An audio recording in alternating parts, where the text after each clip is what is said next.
halkani waa RTN.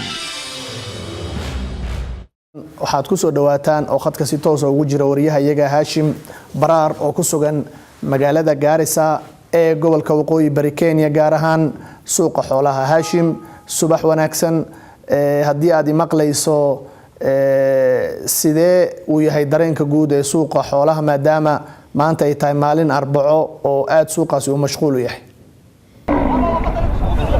si wanaagsan waan ku maqlaa subax wacan oo wanaagsan. waxaan ku sugannahay magaalada Gaarisa xarunta gobolka Waqooyi Bari gaar ahaan suuqa weyn ee suuqa xoolaha. suuqani waa suuqii soo galay sanadii 2011 suuqa ama saylada ugu wanaagsan Bariga iyo bartamaha Afrika.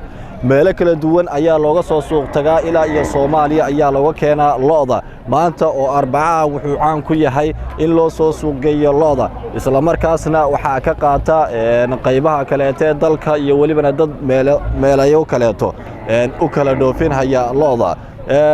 waxaan si toos ah u dhaxgalayaa suuqleyda ama dadka ka baayaca mushtara xoolaha si aan oola wadaago bal meelaha ay lo'da ka keenaan, goobaha ay u sii suuq geeyaan iyo waxyaalo kale oo dheeraad ah sida ay sidoo kale waayihii dambe uu suuqu ahaa abaaruhu goobaha ay saameeyeen miisaaniyadooda suuqa halka uu marahayo.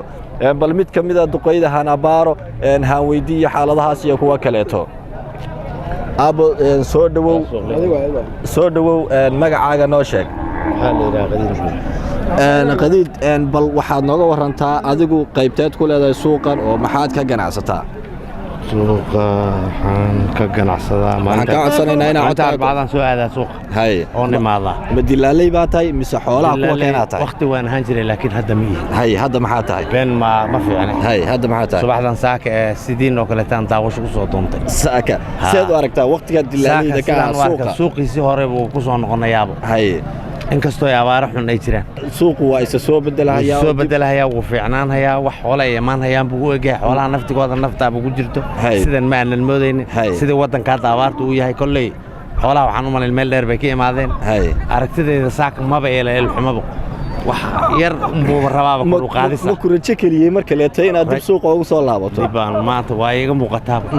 aad buu wanaagsan yahay. waa duqeydid oo qayb ka ahaan jiray dadka hore suuqa nooga soo ganacsan jiray laakiin markay abaaruhu saameeyeen ay xaaladiisu xumaatay suuqa ka baxay. soo dhawow magacaaga noo sheeg. qaasil dheer suuqa xoolaha joogan gaaleedana kamid ah. maxaad ka mid tahay? dadka gaaleeda ee suuqa joogan baan kamid ah intaas oo sano. bal noo sii sharax dadka aan fahmaynin gaaleed. waxa weeye meesha suuqa hadda balaayo kala ma qabo. adiga bal shaqadaada noo sii sharax. aniga shaqadayda waxa weeyaan lo'dan ka dilaala oo maartay bacmushtarkan xoolaha ka gadaa. xoolaha ka gadaa. marka waxaad u dhaxaysaa midka xoolaha gedahaya iyo ka gadanaya. yaan u dhaxeeyaa. waan gartay. ma fahantay? suuqa waxa ka jira bahal lacag la'aan way jirtaa. xoolaha beecooda hoos ku haddii aad kaamirada jaleecdo si kaamirada haddaan jaleecoon si fiican kugu warramana waxa waaye meeshan dhibaato biyo la'aanta ugu daran horta. lo'dan waxay ka soo masaafeen ilaa intaasoo kilomitir bay soo soconaysaa. waan gartay. ka shishe ilaa wajeer bay ka imaanaysaa lo'd. lo'dii marka way ooman tahay dadkii way la soo lugaynhayaan. dadkii marka biyo ma haystaan. biyo ma haystaan. abaar xun baa meesha ka jirta. wax hay'ada ama dawlad oo wax u qabanna meesha kama muuqato. ma garata.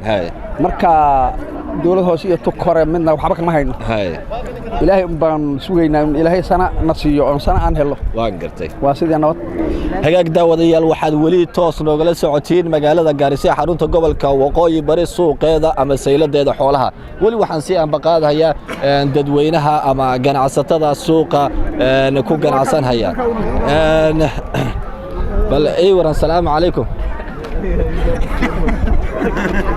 waatiin bal mid kamid ah waa tahay seetay xaalka ka waran. war waxaan waraysan wax naga gato ma inay daan.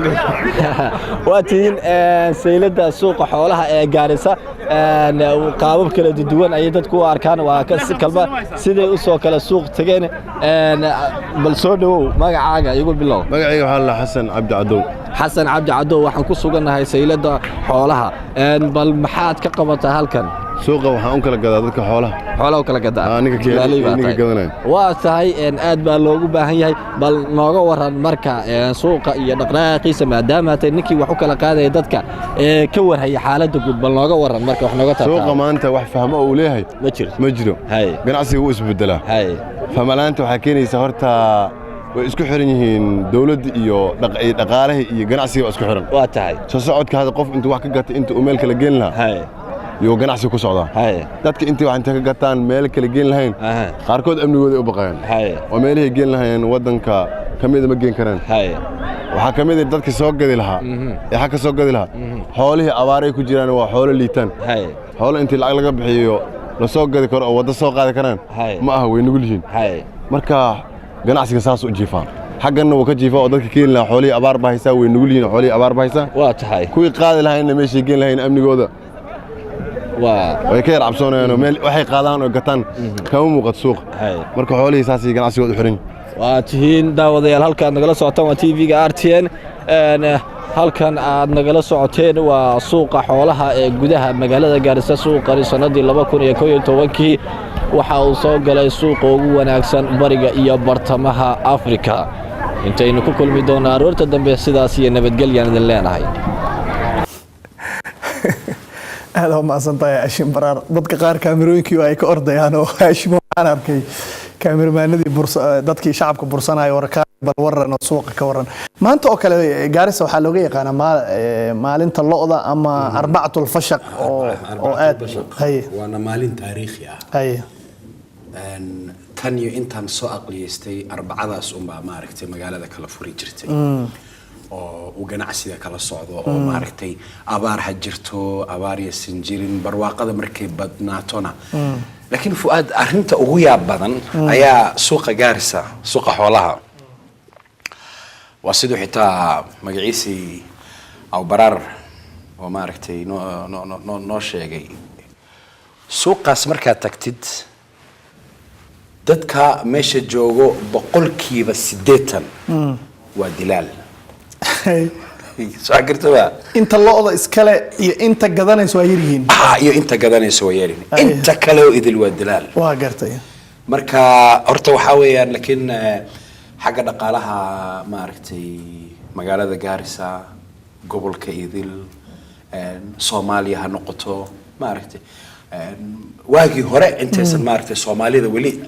si fiican u ilbixin oo la ogaan qofka inuu xaggaas intuu xoolo ka soo gato uu keeni karo maaragtay KMC Kenya Meat Commission waagi hore markii ay jirtay oo maaragtay waxa inta badan ka ganacsan jiray mukaambada ayaa meelahan Mwingi iyo intay xaq Gaarisa aadaan laakiin hadda armihii baa isbedelay dadkii baa aad u ilbaxay hadda lo'da marmar waxa Gaarisa inta laga gato ayaa waxa la keenaa meelo maungu amal waxa jira ranch meelaha maaragtay lo'da ku daaqaan kadib muddo kadib ayaa waxa laga yaabaa in dhowr maaragtay la gado oo maaragtay يعني ganacsiga waxa weyn wiji cusub buu yeeshay Soomaalidina aad bay u ilbaxday maanta hadda tagtid suuqa Gaarisa waxaanu maleeyaa inta like 10 years ago dadka maaragtay aan Soomaalida ahayn ila kuma arki kartay laakiin waaba waxa jirtay inta badan dadka la ahaayeen laakiin adiga hawsha fahmay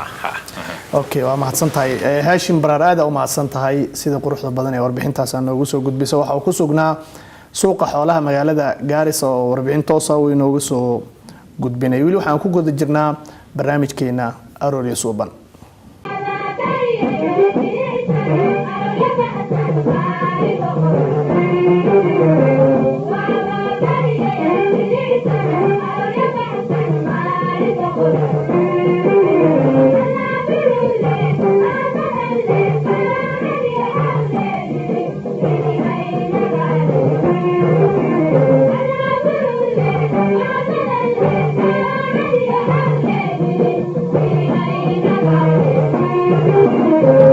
بلابي يبكن بحايا بليلنا